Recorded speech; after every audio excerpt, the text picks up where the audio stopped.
بسم الله الرحمن الرحيم. الحمد لله رب العالمين، والصلاة والسلام على سيدنا محمد وعلى آله وصحبه أجمعين. أخواني الطلبة الأعزاء، السلام عليكم ورحمة الله وبركاته. في هذه المحاضرة لهذا اليوم نتكلم عن نقطة مهمة من نقاط موضوع مادة الحوار والمناظرة. أخواني الأعزاء، لكل عمل لا بد أن يكون له غاية، ولكل مطلب يجب أن يكون له أسباب ومدخلات، والأهداف أو الغايات التي نضعها نصب أعيننا لأي عمل نقوم به هي ما تحفز فينا وما تدفعنا إلى إتمامه بأفضل صورة وأنجع أسلوب. ولهذا للحوار أيضا غايات يجب على المحاور أن ينتبه لها وأن يجعلها نصب عينيه. ونتكلم عن الحوار بصورة خاصة، لا الحوار الذي يجري ما بين المتوادين وما بين المتفاهمين وما بين المتقاربين. هنا نتكلم عن الحوار الدعوي الذي اتفقنا في المحاضرات السابقة إنه هو أهم أو هو النقطة التي يجب أن تكون محور العلاقات بين الأديان.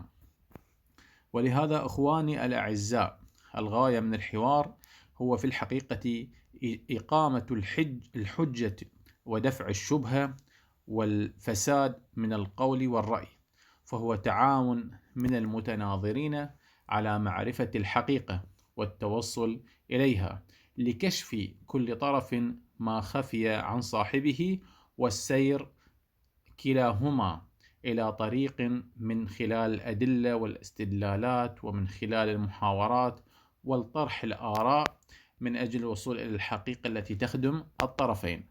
يقول الحافظ الذهبي: إني وضعت المناظرة لكشف الحق وإفادة العالم الأذكى العلم لمن هو دونه وتنبيه الأغفل الأضعف.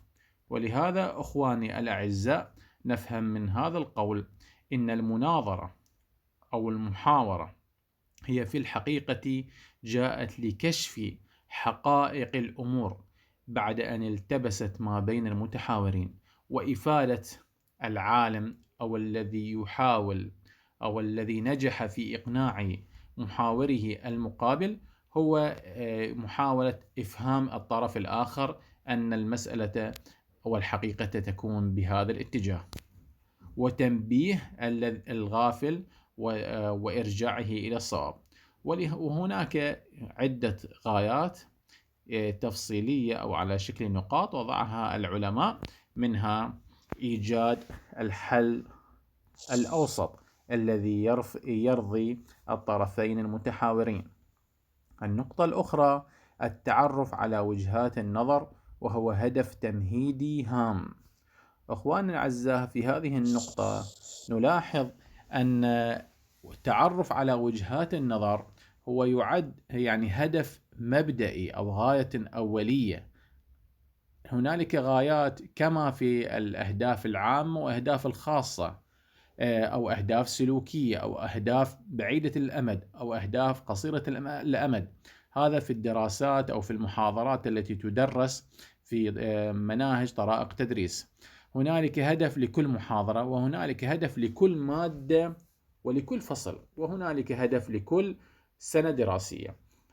يوجد أهداف أو غاية قريبة جدا، وهي أول هدف أو أول غاية أنه نتعرف على وجهات نظر المتحاورين.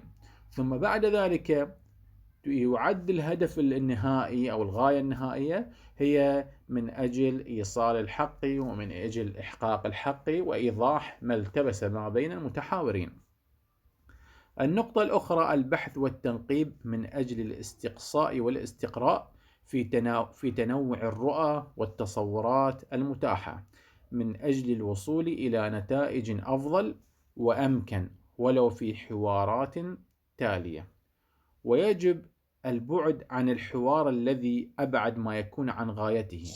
فإذا أي حوار لم تكن هذه النقاط السابقة غاية له، فيجب الابتعاد عنه. ولهذا يعني يغلب عليه الحوار من أجل التظاهر ومن أجل المكابرة ومن أجل الإفحام، لا لأجل شيء يعني حقيقي، بل لأنه فقط لإظهار علمية شخص على حساب الآخرين. هذا لا يسمى أو لا نستطيع عده حوار هادف وحوار يعني علمي، بل هو أقرب ما يكون إلى أنه فقط إفحام ومحاولة رياء وإلى غير ذلك. وقال الدكتور محسن الخضيري: يجب أن يكون الحوار متجها إلى هدف معين يسعى إلى تحقيقه، وبالتالي يكون بعيدا عن الجدل العقيم. هنالك بعض الأشخاص إخواني الطلبة يجادلون لأجل المجادلة، ويمارون من أجل المراء أو الرياء، وهنالك آخرون يجادلون لأجل الحقيقة. ولهذا عندما نتتبع آيات القرآن الكريم نشاهد أن كلمة الجدل ذكرت في القرآن الكريم كثيرا جدا، يعني على ما أذكر أعتقد 100 مرة، ولكن في الحقيقة ذمها الله سبحانه وتعالى أو جاءت في معرض الذم إلا في 3 مواضع ذكرها الله سبحانه وتعالى عندما عقبها بكلمة بالتي هي أحسن.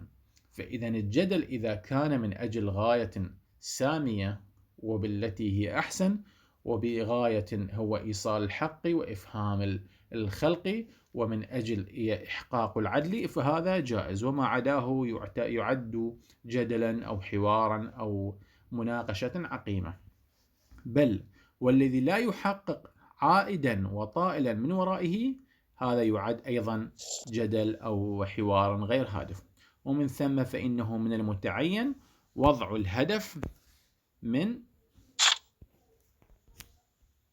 التفاوض وتوضيحه، ووضع برنامج زمني لتحقيقه إلى غير ذلك. النقطة الأخرى التي أود الإشارة إليها في هذه المحاضرة هي موضوع نبذ التعصب. إخواني الأعزاء، عندما نتكلم عن الحوار وغاياته وأهدافه وإلى ضوابطه، فإننا في الحقيقة نحاول إزالة كسر الجليد المتشكل ما بين الفرقاء دينيا أو طائفيا أو قوميا أو عرقيا.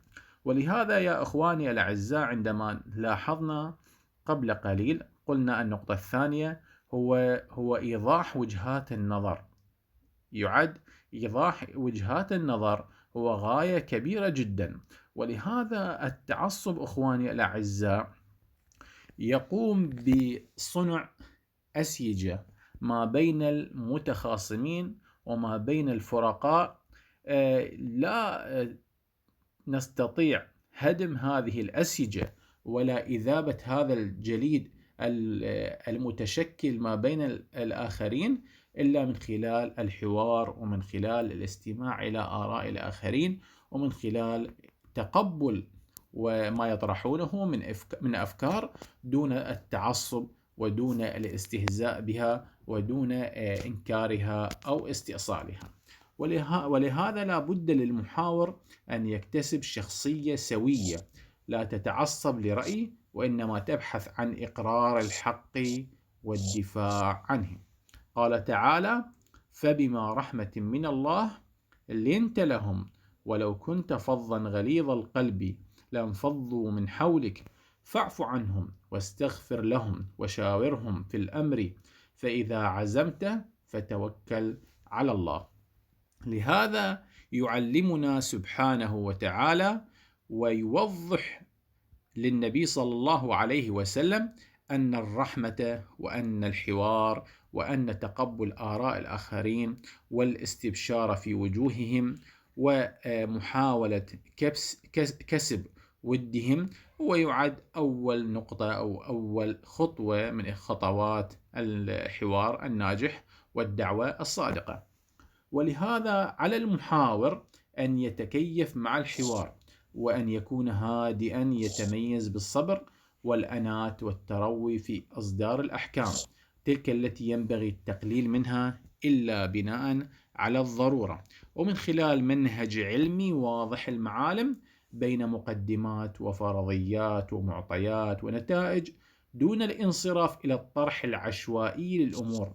لأن الطرح العشوائي إخواني الطلبة الأعزاء فيه نوعا ما من التجني، وفيه نوعا ما من قذف التهم، وفيه نوعا ما من عدم إتاحة الطرف الآخر من أن يكون كلامه موضوعي. ولهذا يجب أن تكون طرحنا للحوار مبني على أسس متفق عليها، كي إنه لا نخسر الود، ولا لا أنه نقطع سبيل التواصل المعرفي. ولهذا يجب أن كما قلنا أن لا نتوقف في دائرة الفوضى والانقسام ومزيد من التشتت والتفرق دون دواع حقيقية، في غياب المنهج وصدق الرؤية ودقة الأدوات. في هذه المحاضرة إخواني الأعزاء نعطي ملخص. تكلمنا عن الغاية الحقيقية أو الغايات التي يتوخاها المتحاور، وقسمناها إلى غايات منثورة وجدناها، والحقيقة هي أهمها هي النقاط الثلاثة. ثم تكلمنا عن التعصب وما يمكن أن يفعله وكيفية القضاء على هذا التعصب من خلال الحوار والمناقشة والجدل بالتي هي أحسن. وأخيرا أصلي وأسلم على سيدنا محمد وعلى آله وصحبه أجمعين.